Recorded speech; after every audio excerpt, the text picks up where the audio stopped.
ஊர் முழுசும் ஒரு அறிவிப்பு. 400 ரூபாய் இருந்தா காலம் முழுசும் உட்கார்ந்து சாப்பிடலாம். இந்த அறிவிப்பை பார்த்து பலரும் ஆச்சரியப்பட்டாங்க. என்ன, வெறும் 400 ரூபாயில காலம் முழுசும் உட்கார்ந்து சாப்பிடலாமா?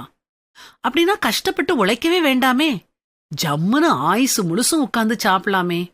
இந்த அறிவிப்பை பார்த்த அத்தனை பேருக்கும் ஆசை. இத பற்றி விசாரிச்சப்போ 400 ரூபாய் பணத்தோடு வந்து சந்திக்க வேண்டிய இடத்தோட முகவரி கிடைச்சிச்சு. ஊரே திரண்டு அந்த இடத்துக்கு வந்துச்சு. வெறும் 400 ரூபாயில வாழ்நாள் முழுசும் உட்கார்ந்து சாப்பிடுறதுன்னா சும்மாவா?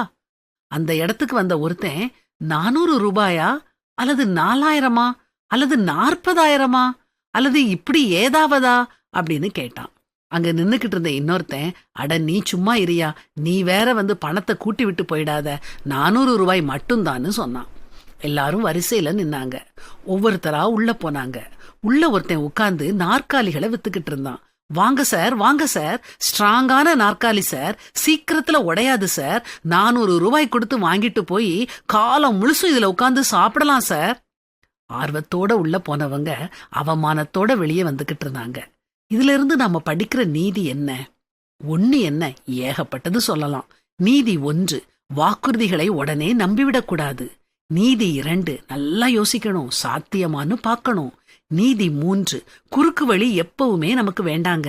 நீதி 4, ரொம்ப ஆசைப்படக்கூடாது, ஆசையே எல்லா துன்பத்துக்கும் காரணம். பண ஆசை எல்லா தீமைக்கும் வேறாயிருக்கிறது. சிலர் அதை இச்சித்து விசுவாசத்தை விட்டு வழுவி அநேக வேதனைகளாலே தங்களை உருவ குத்திக் கொண்டிருக்கிறார்கள்.